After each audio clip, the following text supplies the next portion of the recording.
Hello, my awesome chemists. We are continuing chapter 12, Stoichiometry. Stoichiometry is calculations within chemical reactions, and they rely on the molar ratio to go from one substance to another in a chemical reaction. So we saw the coffee can demo, and we saw how the best conditions for that reaction to happen were when we met the stoichiometric ratio, the molar ratio that we saw when we balanced our equation. So let's look at this reaction here. We have ethane, which is similar to methane, being combusted as well. So we're adding oxygen and forming CO2 and H2O. We have it already balanced.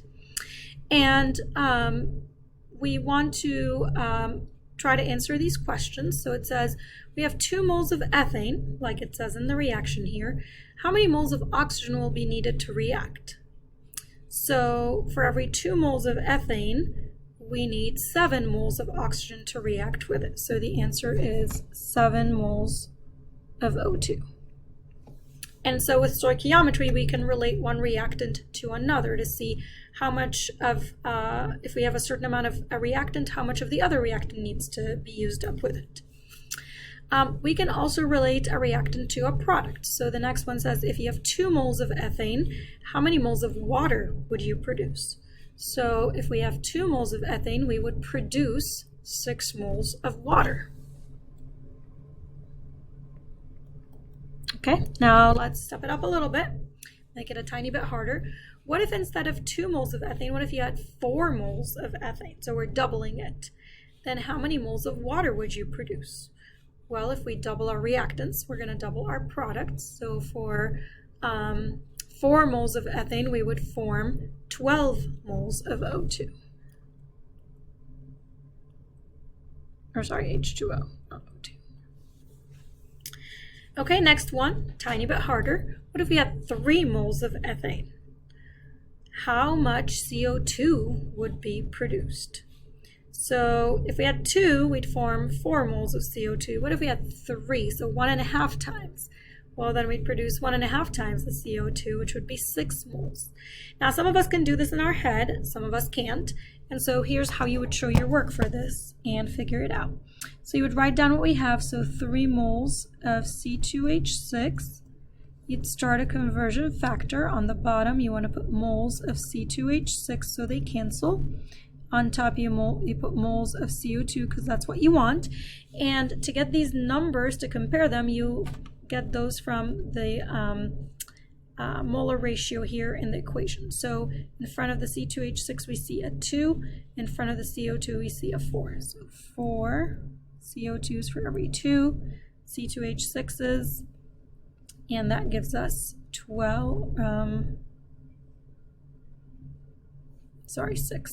moles of CO2.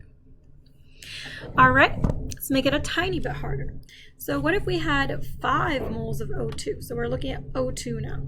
5 moles instead of 7 moles. How much CO2 would we form? So if we had 7 O2s, we'd form 4 CO2s. What if we had 5? Now, some of you can do it in your head. Some of you can't. For me, this is hard to do in my head, so I'm going to write it out. So I have 5 moles of O2.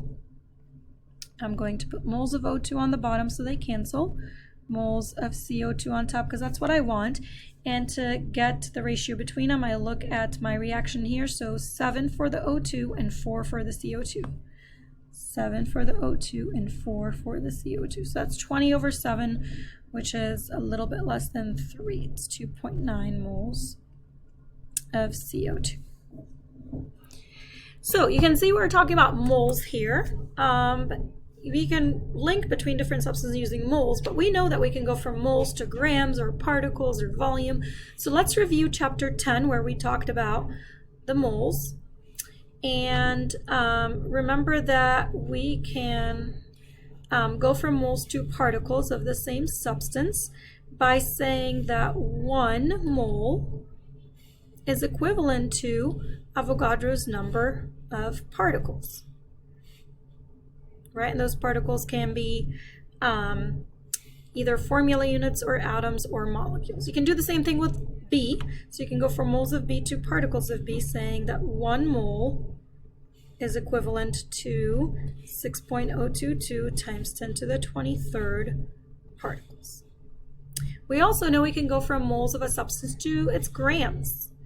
And to do that, we say 1 mole is equivalent to the molar mass in grams. And you get the molar mass from the periodic table.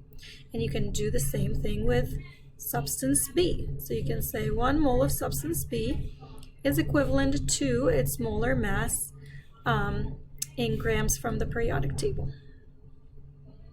Right? And then finally, we studied in chapter 10 that you can go from moles of A to volume of A. As long as it's a gas at STP, we can say that 1 mole is equivalent to 22.4 liters.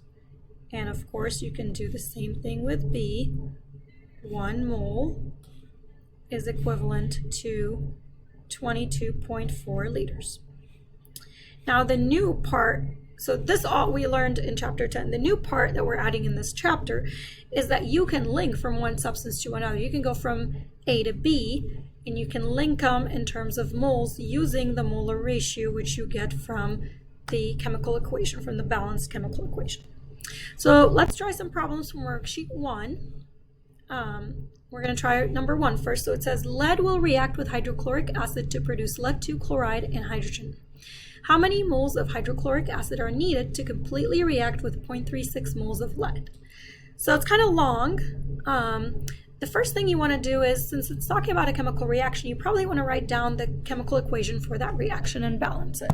So it says lead, which is Pb, will react with hydrochloric acid, which is HCl, to produce lead 2 chloride. Lead 2 is Pb2 plus, chloride is Cl minus, so PbCl2, and hydrogen. Hydrogen is H2 because it's diatomic. Let's balance it. So we're going to put a 2 here. Now after you write your reaction, I prefer to write down what I have and what I'm looking for. So it says how many moles of hydrochloric acid, so I'm going to put question mark moles. And it tells me that I have 0.36 moles of lead. So I'm given moles of lead and I'm trying to find moles of HCl. If we look at our chart here, we are given moles of lead and we're trying to find moles of HCl. So we're given moles of one substance, we're trying to get to moles of another substance. We can do that directly in one step by using the molar ratio from the equation. So we're going to write down what we have, 0.36 moles of lead. We're going to start a conversion factor. On the bottom, we're going to put moles of lead, so they cancel. On top, we're going to put moles of HCl, because that's what we're looking for, and we know that we can go directly using the molar ratio. So we're going to use these numbers here, the coefficients, to tell us what the ratio is. So 1 mole of lead for 2 moles of HCl. 1 mole of lead for 2 moles of HCl. So we're going to do 0.36 moles times 2, which gives us, I believe, 0.72 moles of HCl, and that's our answer. Moles of lead cancel, we end up with moles of HCl. Let's look at number 2. Number 2 says dinitrogen pentoxide reacts with water to form nitric acid. How many moles of HNO3 will be produced when 0.51 moles of N2O5 react? So again, it's talking about a chemical reaction, so the first thing you want to do is write out your reaction and balance it. So dinitrogen pentoxide, that's N2O5, reacts with, so plus water, H2O, to form nitric acid, which is HNO3. Let's balance it. We need 2 nitrogens, 2 hydrogens, 6 oxygens, so that's balanced. We are asked how many moles of HNO3, so we're asked about a product this time, are going to be produced if we use up 0.51 moles of that N2O5. So again, we're given moles of N2O5, we're asked for moles of a different substance. So I can go from moles of one substance to moles of another substance directly in one step by using the molar ratio from the equation. So I'll write down what I have, 0.51 moles of N2O5. On the bottom, I'm going to put moles of N2O5 to cancel. On top, I'll put moles of the one I want, which is HNO3. And to get that ratio, I use my coefficients. So 1 mole of N2O3 for 2 moles of HNO3. And this gives us, with sig figs, 1.0 moles of HNO3. Okay, let's look. We're going to skip all the way to number 7 next. Let's look at number 7. It says, how many grams of magnesium oxide are produced when 15.3 moles of magnesium react with excess oxygen? Again, talking about a chemical reaction, so we're going to write our equation. How many grams of magnesium oxide are produced? So it's a product, magnesium oxide, Mg2 plus, O2 minus, and so it's MgO. When 15.3 moles of magnesium, so magnesium is Mg, reacts with oxygen. Let's balance it. We need 2 oxygens and 2 magnesiums. It's asking how many grams of magnesium oxide, so we're looking for grams of the product. We are given 15.3 moles of magnesium, and it says excess oxygen. I'm going to write XS for excess. That just means you have plenty of oxygen, so you don't have to worry about how much oxygen you have. So we're given moles of one. We're trying to find grams of the other. Let's look at our chart. We're given moles of one. We're trying to find grams of another substance. I can't go directly from moles of one substance to grams of a different substance. I have to go through moles. Moles are the heart of chemistry. So to link between two different substances, I have to go to moles first. So I'm going to go from moles of my reactant to moles of the product, which is the MgO, and then I'm going to go then to the grams of MgO. So first, we're going to go from the moles of the magnesium. So in our conversion factor, moles of magnesium go on the bottom. 2 moles of MgO, because to link between different substances, I need to use moles. And for the ratio, I use my molar ratio here, 2 and 2. That gets rid of moles of magnesium, and now I'm at moles of MgO. So now I can go from moles of MgO to grams of MgO, and I go from moles to grams of the same substance by using my molar mass, which I get from the periodic table. So I put 1 next to the moles, and then for the grams, I add up a magnesium and an oxygen, and it is 40.3 grams for every 1 mole. Moles of MgO cancel, and I end up with grams of MgO. And my answer is, hopefully you're punching this into your calculator with us, 617 grams of MgO. To get that, you do 15.3 times 2 times 40.3 divided by 2. Okay, let's look at number 8. What volume of hydrogen gas will be produced when 5.32 moles of magnesium react with excess hydrochloric acid at STP? So take it one at a time. Let's write our reaction first. What volume of hydrogen gas? So hydrogen is H2, and it's going to be produced, so I'm going to put it as my product. I have magnesium reacting with hydrochloric acid.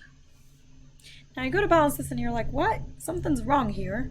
We can't destroy mass, right? There's no magnesium or Cl here. Well, they did that because they know that you guys are expert chemists already, right? You know what type of reaction this is. You know how to get products, so they're expecting you to do that. So looking at this is a single replacement reaction. The magnesium will come in, kick out the hydrogen, so now hydrogen's by itself, and then you're going to form a compound between magnesium and chlorine. So magnesium is 2 plus, chloride is Cl minus, so it is MgCl2. And then to balance it, you need a 2 here. We're asked for volume of hydrogen, so we're asked for the liters for hydrogen, and we're given 5.32 moles of magnesium. We're told there's excess hydrochloric acid, which means you don't have to worry about it. There's plenty of it. So we're given moles. We're trying to find volume of a different substance. So back to our chart, we're given moles. We're trying to find the volume. And so it looks like it's 2 steps. So I'm going to go from moles of magnesium to moles of my hydrogen, and then from using the molar ratio, and then I'm going to go from moles of hydrogen to the volume of the hydrogen using 1 mole is 22.4 liters. Let's do that. So 5.32 moles of magnesium In my first conversion factor, I'm going to put moles of magnesium here, and I'm trying to get to moles of my other substance, which is hydrogen. To go from moles to moles, use the molar ratio 1:1. And now I'm at moles of hydrogen, so I'm going to put moles of hydrogen on the bottom to cancel. And I want liters of hydrogen. I can go from moles to liters of the same substance using that 1 mole is 22.4 liters. Moles cancel, and I end up with liters, and I get 119 liters of H2. Okay, let's try a couple more. Let's skip number 9 and we'll go to number 10 next. It says how many molecules of water vapor will be produced along with 904 liters of carbon dioxide when methane gas undergoes combustion. So let's write our equation. How many molecules of water vapor will be produced? So this is a product. Water vapor is H2O along with carbon dioxide, so plus CO2. When methane, CH4, undergoes combustion. Combustion means you're rapidly adding oxygen. This is our coffee can demo reaction, right? So to balance it, we need 2 of these and 2 of these. We are asked for molecules of water, and we're given that we have 904 liters of CO2. So we're given volume of one substance. We're trying to find the particles, molecules of another substance. Let's look at our chart real quick. We're given volume of the CO2. We're trying to find molecules, which are particles of water. Look at that. It's a long way. It's 3 steps. So first we're going to go from volume of CO2 to the moles of CO2. Then we're going to go from moles of CO2 to moles of water, and then to particles or molecules of water. Because to link between 2 different substances, you got to go through the moles. So whatever you have, you change it to moles, then you go to moles of the substance you want, and then to answer the question. So we're going to start with 904 liters of CO2. On the bottom, we'll put liters of CO2 so they cancel, and on top, we're trying to get to moles so we can link it to another substance. 1 mole is 22.4 liters. Next, we're going to go from moles of CO2 to moles of the substance we want, which is water. And to do that, you use your molar ratio, 2:1. Oops, sorry, 2 is right here, and 1 for the CO2. And now I'm at moles of water, so now I can go from moles of water to molecules of water. And I know I can go from moles to particles by using that 1 mole is equal to Avogadro's number of particles, 6.022 times 10 to the 23rd molecules. My units cancel, I end up with molecules of water. So in your calculator, you do 904 times 2 times 6.022 times 10 to the 23rd divided by 22.4. And since I'm looking for molecules, I'm going to get a really big number. I got 4.86 times 10 to the 25th molecules of water.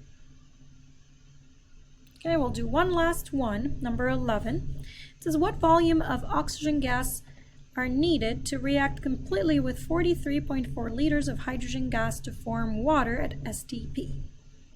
So let's write our reaction. We have oxygen, so O2 because it's diatomic, reacting with hydrogen, H2 because it's diatomic, to form water. To balance it, we need 2 and 2. We're given 43.4 liters of hydrogen. We're asked for the volume of the oxygen. So we're given liters of one. We're trying to find liters of the other one. Let's look at our chart here. So we're given volume of one. We're trying to find volume of the other. So it looks like it's a 3-step problem. First, we're going to go from volume of the first one, which is the hydrogen, to the moles of hydrogen, then to the moles of oxygen, and then to the liters of oxygen. So let's do that. 3-step problem, 43.4 liters of H2. I'm going to put liters of H2 on the bottom, moles of H2 on top. 1 mole is 22.4 liters. Now we're at moles of hydrogen, so we can go from moles of hydrogen to moles of the one we want, which is moles of oxygen. and you use the molar ratio from the equation 1 mole of oxygen for every 2 moles of hydrogen. Next, now that we're at moles of O2, we can go to liters of O2, and we'd say 1 mole is 22.4 liters. And when you multiply that through, we get 21.7 liters of oxygen. Now let me show you a little shortcut. See here how this step cancels out with this step? One time you're dividing, one time you're multiplying by 22.4. So really the molar ratio is the only step that is important here. Let's look at our chart again and see why. So we were given this, we were trying to find this, so we went this way, right? Well, this step is going to cancel with this step because, again, one time you multiply, one time you divide by the same number, so they cancel out. So really the molar ratio is the only important part here. So you can actually go from volume of one gas to volume of another gas directly, and you use the molar ratio for that. You can also go from particles of A to particles of B directly, again using the molar ratio, because if you have particles of A and you're trying to find particles of B, you do this step, then this step, then this step. Well, this step cancels out with this step right here. One time you divide, one time you multiply by Avogadro's number. And so really the molar ratio is what lasts.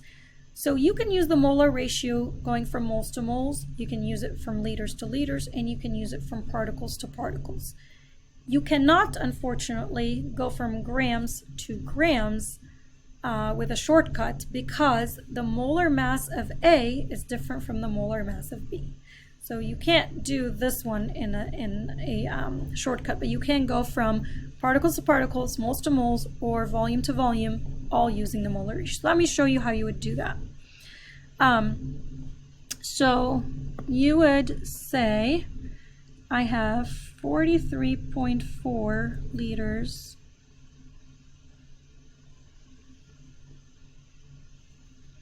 of H2. You do a conversion factor, you go to liters of H2 on the bottom, so they cancel, and here you put liters of O2. You can link between liters and liters by using the molar ratio. So here you don't use the 22.4, what you use is the molar ratio still. So you put 1 next to the oxygen and 2 next to the hydrogen. So 1 and 2. And this still gives you 21.7 liters of O2. So you use the molar ratio, but with liters this time. Okay, I'd like you to finish working on worksheet 1. The answers are at the bottom of the worksheet, so you can check all your work and let me know if you have any questions. Have a great rest of your